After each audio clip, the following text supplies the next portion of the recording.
Nah, baik, selamat pagi anak-anak. Bertemu lagi ya kita akan mendengarkan firman Tuhan, dan sebelumnya kita akan berdoa. Mari kita berdoa. Tuhan, terima kasih Engkau telah menyertai kami sepanjang malam, dan pada pagi hari ini Tuhan, kami ingin mendengarkan firman-Mu, dan ajarlah kami Tuhan untuk terus melakukan firman-Mu seperti yang Engkau kehendaki dalam kehidupan kami, Bapak. Di dalam nama kami berdoa, amin. Nah, anak-anak, firman Tuhan yang kita dengarkan pada pagi hari ini terambil dari Kejadian pasal 6 ayat 1 sampai 8. Tetapi Bapak bacakan hanya ayat 5 sampai 8 saja. Oke ya, Bapak akan bacakan.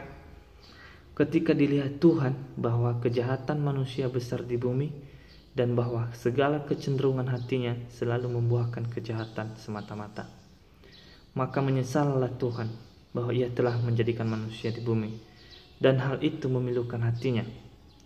Berfirmanlah Tuhan, aku akan menghapuskan manusia yang telah kuciptakan itu dari muka bumi, baik manusia maupun hewan, dan binatang-binatang melata, dan burung-burung di udara. Sebab aku menyesal bahwa aku telah menjadikan mereka.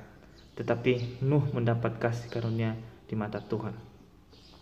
Nah, anak-anak, firman Tuhan ini adalah cerita tentang Nuh sebenarnya. Tetapi ketika kita melihat dari awal bahwa ketika Adam dan Hawa telah jatuh dalam dosa, maka semua manusia itu telah jatuh di dalam dosa. Sehingga seperti dikatakan di dalam Alkitab tadi bahwa kecenderungan manusia adalah melakukan dosa di hadapan Tuhan. Dosa adalah melakukan kesalahan di hadapan Tuhan, atau tidak melakukan yang dikehendaki oleh Tuhan. Sehingga ketika kita melakukan dosa, maka Tuhan akan menghukum kita. Demikian juga yang terjadi pada zamannya Nuh.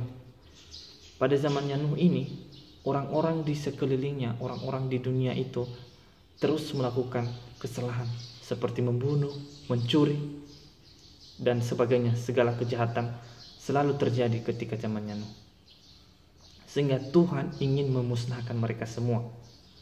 Tetapi seperti yang kita lihat tadi anak-anak, bahwa Nuh mendapat belas kasihan sehingga dia tidak ikut musnah dengan orang-orang pada zaman itu. Dia dan sekeluarganya ditolong oleh Tuhan sehingga tidak ikut musnah pada zaman itu. Mereka tetap hidup. Mengapa Tuhan memilih Nuh tetap hidup, menyelamatkannya? Karena Nuh adalah seseorang yang hidup benar di hadapan Tuhan. Dia berbeda dengan orang-orang yang hidup pada zamannya. Ketika orang-orang pada zamannya melakukan kesalahan seperti mencuri, seperti membunuh, Nuh tidak melakukan itu, anak-anak. Dia bahkan hidup bergaul dengan Tuhan. Dia terus berdoa, dia terus menolong orang lain, sehingga Tuhan melihat bahwa Nuh berbeda dengan orang-orang ini, sehingga Tuhan menyelamatkan dia dari dari yang tadi dimusnahkan itu. Nah, anak-anak, kita belajar dari Nuh ini ya. Dia adalah orang yang benar yang di hadapan Tuhan.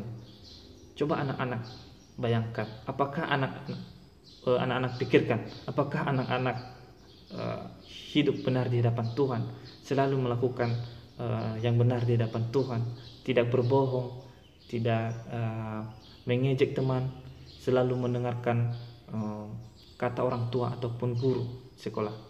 Nah, itu adalah hal-hal yang Tuhan inginkan dalam hidup kita. Kita anak-anak harus melakukan hal tersebut. Anak-anak harus melakukan apa yang dikehendaki Tuhan, sehingga Tuhan mengasihi anak-anak. Jangan kita anak-anak seperti orang-orang pada zamannya Nuh, melakukan kesalahan seperti mengejek temannya ataupun melakukan kesalahan yang lain. Jadi mari anak-anak periksa diri kita, lihat diri kita, apakah anak-anak sudah melakukan yang benar di hadapan Tuhan. Oke, demikian saja firman Tuhan pada pagi hari ini. Mari kita berdoa. Tuhan, terima kasih buat firman-Mu yang telah kami dengarkan pada pagi hari ini. Ajarlah kami Tuhan untuk terus melakukan firman-Mu dan supaya kami hidup benar di hadapan-Mu Tuhan. Di dalam namamu kami berdoa. Amin.